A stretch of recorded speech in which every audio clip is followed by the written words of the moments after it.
I am here with Nick Kroll. We are here in Boston. How's it going? Great. Thanks for being here. Thanks for having me in a former prison. I know, it's crazy here at the Liberty. We're so excited for you to be here for Adult Beginners. First, I want to talk about the inspiration behind it. I know it's your story and your first feature film that you produced as well. Yeah, exactly. The background for it was that I have 12 nieces and nephews. My siblings never asked me to babysit, and I'm not the godparent to any of these kids. So I thought, what would it be like for a guy like me, a youngest brother or a younger brother, all of a sudden was put in a position where he had to take care of his nephew or niece. Let's go crazy! Good afternoon, ladies. What, you never seen a kid in a suitcase before? You were shooting this as an independent movie in the dead winter of New York. Tell us about the glamorous filmmaking process. When you're making a movie of this size, there's really not much of a budget for any perks or amenities. So like Rose and Bobby, I'm not only grateful for being in the movie and being such fine actors, but also none of us had dressing rooms or trailers. If we were shooting out at a location, we were getting changed at a Y. Everyone had a little cubicle. Why are you holding on to me? I'm not entirely comfortable here. Yeah, me neither. One of my favorite scenes was when you were with Teddy and you were trying to use the bathroom, but you couldn't. Tried leaving the door open, but your devil child wouldn't listen to me.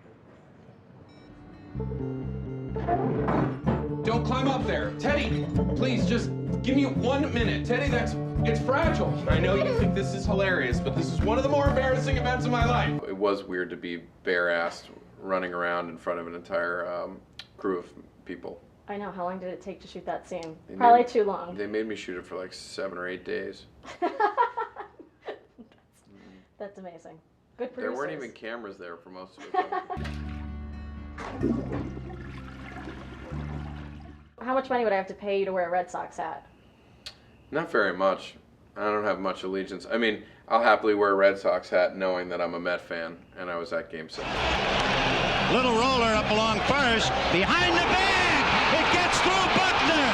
Here comes Knight, and the Mets win it. So I'll wear a Red Sox hat all day. Two of the producers, Paul Vernon and Sam Slater, they're local here, so I want to talk a little bit about them. You know, when you're making a movie like this, you have to find people who can finance it and also share your passion for making movies, and I think Paul and Sam shared that. And to make a movie, it really takes a village, and there's so many different elements to getting a movie made and sold, and it was great to have those guys.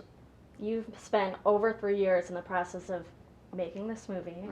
How does it feel for it to finally be out on the big screen? I'm really excited. I've been working on it for a long time, and I'm excited for it to be out and for people to finally see it and come see it in theaters, and then it's also on iTunes and video on demand. And I think it's a movie that people will find and enjoy. I think like the goal is to make something that was both funny and had some like more truthful elements to it, and the response thus far has been really positive, and so it's exciting to just have start to have people see it. And what's next for you?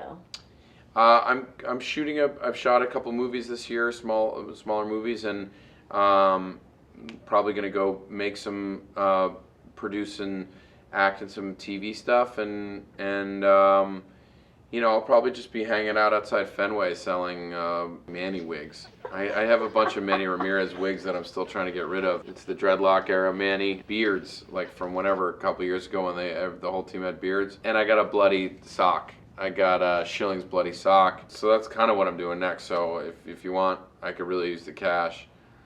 And, just want to celebrate rich tradition of Red Sox baseball.